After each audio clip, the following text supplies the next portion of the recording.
In the late 1800s, London was a bustling metropolis, but also a place of great poverty and crime. During this time, a series of gruesome murders shook the city to its core. The killer, who became known as Jack the Reaper, targeted mainly prostitutes in the Whitechapel area, and his methods were particularly gruesome. Part 1. The Murders of Jack the Reaper. The murders committed by Jack the Reaper, also known as the Whitechapel murders, were particularly brutal and gruesome. The killer's modus operandi involved attacking and killing prostitutes in the impoverished Whitechapel area of London during the late 1800s.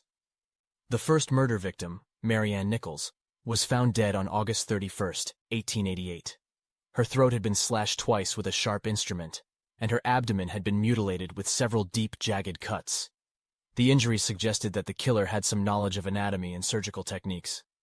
Over the next few weeks, 4 more women were murdered in a similar fashion: Annie Chapman, Elizabeth Stride, Catherine Eddowes, and Mary Jane Kelly. The killer's brutality seemed to escalate with each murder, and the victim's injuries became even more severe. For example, Annie Chapman's body was found with her throat cut and her abdomen ripped open, with some of her organs removed and placed beside her body. Catherine Eddowes' injuries were even more severe, with her throat slashed, her face mutilated, and her uterus and a kidney removed. Mary Jane Kelly, the final victim, suffered the most extreme mutilation. Her body was found inside her small rented room, where the killer had apparently spent a significant amount of time. Her face was unrecognizable due to the severity of the injuries, and her abdomen was completely eviscerated, with some of her organs missing from the scene. The brutality and gruesome nature of the murders captured the public's attention and created a climate of fear and panic in the Whitechapel area.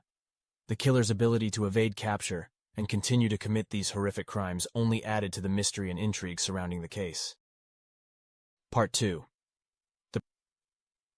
Despite the lack of success in catching Jack the Reaper, the police and investigators at the time did take several steps to try to solve the case. They interviewed witnesses, examined crime scenes, and collected physical evidence such as blood samples and clothing fibers. They even experimented with new forensic techniques, such as fingerprinting and photography. However, some of the procedures used were questionable by modern standards. For example, police would often pressure witnesses and suspects into giving confessions, and there were instances of false arrests and wrongful convictions. The media also played a big role in shaping public opinion and creating confusion around the case, with sensational headlines and misleading reports. Part 3. The Search for the Real Murderer.